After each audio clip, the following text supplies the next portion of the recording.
Welcome to Facts TV News, where everything is true. Family of mental ill man appeals for help to find him. The family of a missing man, George Johnson, is appealing to anyone with information that could help with his safe return home to share it with the Spanish Town police. The 62-year-old man, who is mentally challenged, went missing on October 1 from Angels Grove in St. Catherine.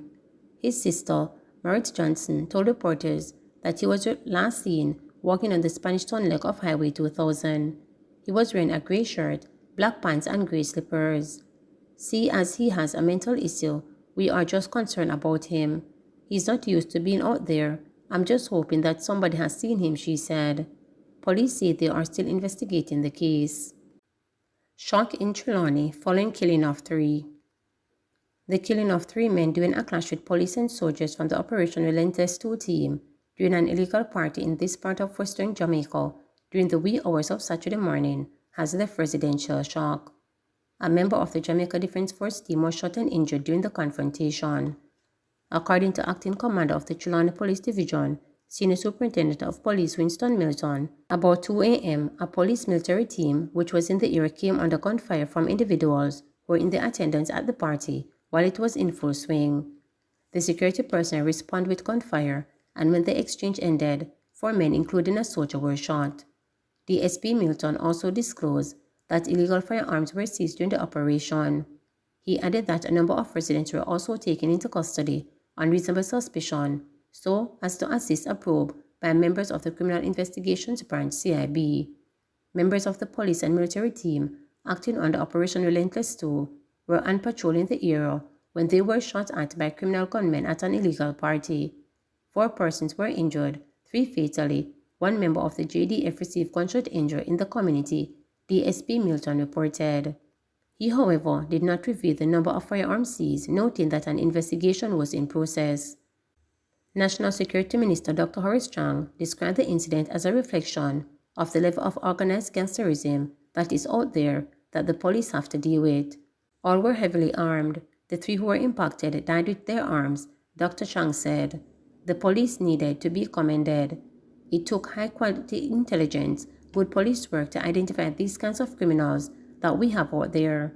The police did not release the identity of the deceased, but a grief-stricken Tamar Mitchell said one of the deceased was her son, Hussein Sharjan, also called Pimentel. She said her son was not involved in any criminal activities, pointing out that he is a chef who always cooks at parties in and around the community. "I got a phone call from work that my son is dead. He was a loving person. He was a chef and he cooked for everybody. When them have party, it's him them call. He's a quiet boy. Him have manners. If him pass her 10 times, him call to you. Them kill me baby," she wailed. Member of the Independent Commission of Investigation, INDECOM, were at the scene early Saturday morning probing the incident. "We are currently investigating the circumstances under which 3 men were shot and injured by the police. A soldier of the JDF was also shot and injured," Era Chatu, Director of Complaints at the Western Regional Office of INDECOM, told reporters. A number of curious onlookers who swarmed the area behind the police yellow tape were tight-lipped about the incident. Some were, however, spotted talking in hushed tones. In June of 2010, the Housing Agency of Jamaica Limited, in collaboration with the Port Authority of Jamaica and the Urban Development Corporation, relocated over 100 families who were occupying land known as Dump in Falmouth to Hog Settlement. This relocation exercise became necessary to facilitate development in the town from the accommodation of a new cruise ship pier. One son buried, another faces prison. As tears streaked down her face, she went silent, and when she finally spoke again, her voice was marked by a painful quiver.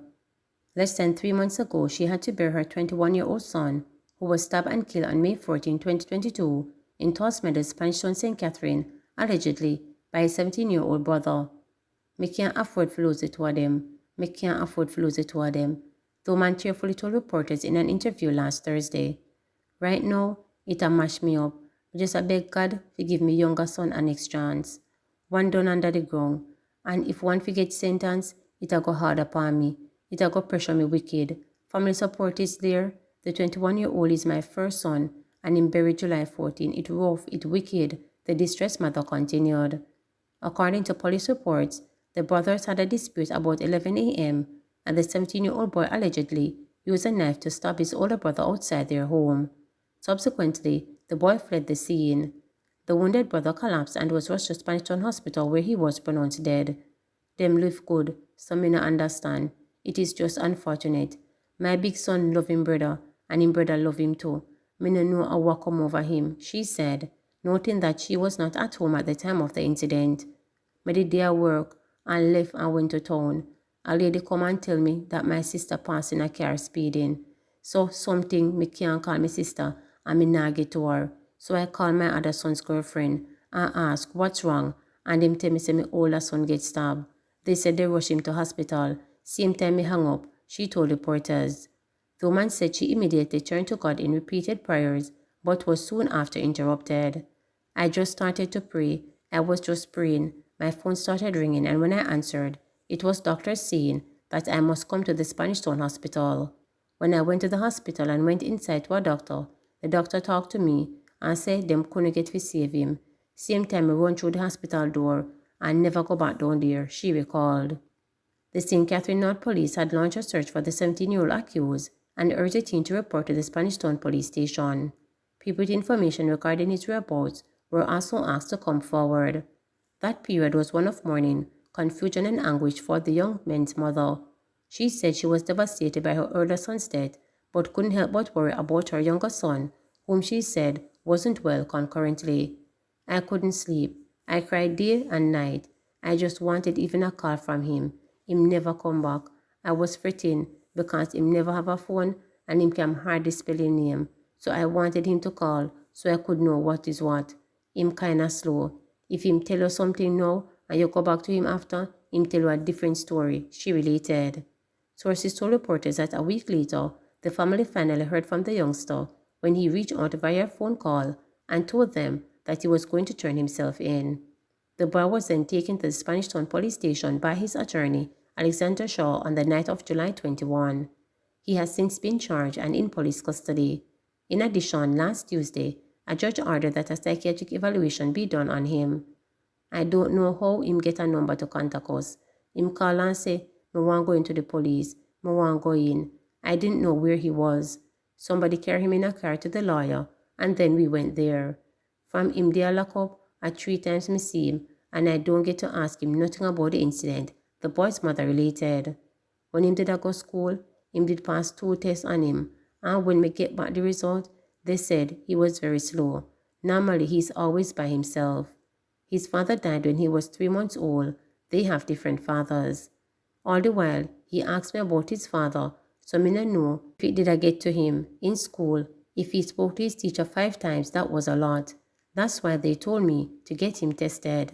And before, them did make me carry him go counseling more than 1 time. Then police put on the counseling, and the same lady that usually come to him come to me after everything. Government hands over 2 social housing units to Central Kingston families. The government has handed over 2 social housing solutions to needy families in Central Kingston. The units, which are located at 27 Fleet Street and 29 Barry Street, were constructed under the new social housing program. They were handed over on Thursday, October 6. 4 additional houses are now under construction in the communities of Almantown and Raytown, also in Central Kingston. Minister without portfolio in the Office of the Prime Minister, Floyd Green, who represented Prime Minister Andrew Holness, said the government is tireless in its effort to deliver on its promises of constructing 70,000 housing units. This government appreciates that a home is essential if our Jamaican people are really going to embrace their prosperity, and our Prime Minister has set his sight on ensuring that our people across all social classes have access to owning a home, Green stated. Local Government and Rural Development Minister Desmond McKenzie said funding has been earmarked for the construction of 3 additional housing in Central Kingston under the ministry's Indigent Housing Program. It is the commitment of the government, regardless of your political color. The need for housing is the number 1 priority for the government. It is our responsibility as a government to respond to the social needs of areas such as Southside Central Kingston and other communities right across the country, McKenzie stated. For his part, Member of Parliament for the area Donovan Williams said the construction of the homes will revitalize the area and encourage civic people. It's good for the morale of the community and we need it in Central Kingston, he said. The NSHP is the housing component of the Housing Opportunity Production and Employment Hope program. It was developed to improve the housing conditions of the country's poor and disadvantaged by providing quality, affordable, and sustainable housing. It is being implemented through the Ministry of Economic Growth and Job Creation in collaboration with the Hope Unit. The units were constructed from reinforced concrete and are comprised of 2 bedrooms, living and a dining room, kitchen and bathroom. Please remember to subscribe, like, share, and click the notification